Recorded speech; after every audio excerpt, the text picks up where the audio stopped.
Les blessures, c'est vraiment le pire truc qui puisse arriver à un basketteur. Mais le pire, c'est que 90% des personnes les gèrent très mal. Parce que si tu veux être au top, c'est pas qu'une question de repos, c'est également de stratégie. Alors t'es là, t'as mal, tu mets un peu de glace, t'attends, tu te dis je reviendrai quand j'aurai plus mal. Le problème avec cette approche, c'est qu'en te reposant uniquement, tu vas pas traiter la cause de tes blessures. Reposer une blessure, c'est bien, mais si tu ne te reposes pas, tu vas recommencer à jouer avec la même faiblesse. En effet, d'après une étude, on sait que on a 3 fois plus de chances de se blesser la saison suivante à la suite d'un premier épisode. En fait, tu peux le voir un peu comme une voiture défaillante. Tu vas pouvoir rouler, mais à chaque fois que tu vas rouler, tu vas aggraver la situation de la voiture. Et au bout d'un temps, tu vas te retrouver avec un moteur cassé. C'est exactement ce qui arrive avec ton corps si tu le rééduques pas comme il faut. Et même pire, si tu réagis pas assez tôt, tu peux créer des compensations musculaires. C'est-à-dire en fait qu'une partie de ton corps va devoir compenser la zone qui est faible. Et là, tu vas commencer à avoir d'autres douleurs d'articulation dans ton corps. Résultat, en fait, ça va snowball, ça va faire une boule de neige de toutes tes blessures. Et en fait, ça va complètement tuer ta progression. En fait, revenir trop vite, c'est également le risque de développer des blessures chroniques. Donc en clair, c'est un gros problème. Alors comment savoir différencier la douleur normale d'une douleur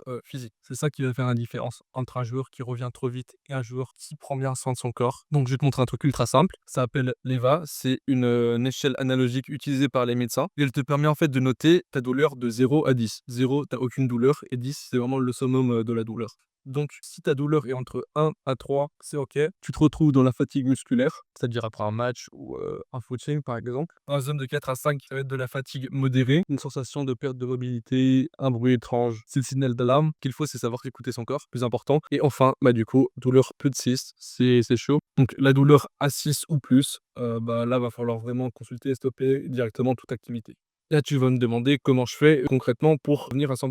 Donc, c'est très simple, tu as une stratégie et un plan d'action en 3 étapes à faire. Premier point, ça va être d'identifier la cause de ta douleur et de se reposer dans un premier temps. C'est-à-dire pourquoi tu t'es blessé, c'est-à-dire est-ce que c'est après un contact, un mauvais mouvement, une mauvaise posture.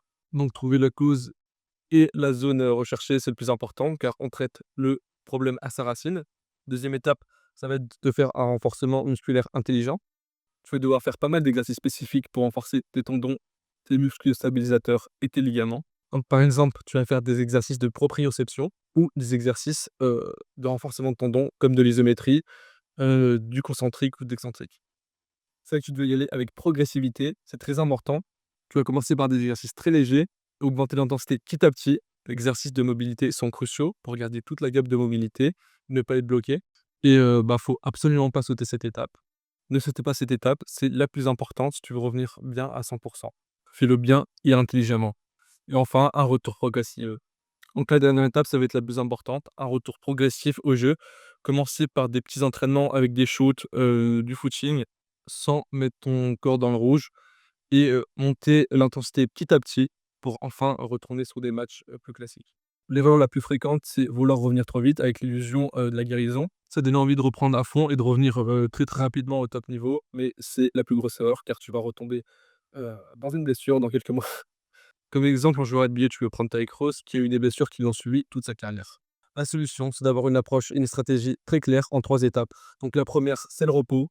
La deuxième, c'est avoir une stratégie de renforcement musculaire basée, bah, sur tout ce qui est muscles stabilisateurs, tendons et ligaments, avec l'isométrie de l'excentrique, et cetera. Et enfin, reprise des entraînements de façon, progressive, en montant l'intensité petit à petit et le plus important, en écoutant son corps.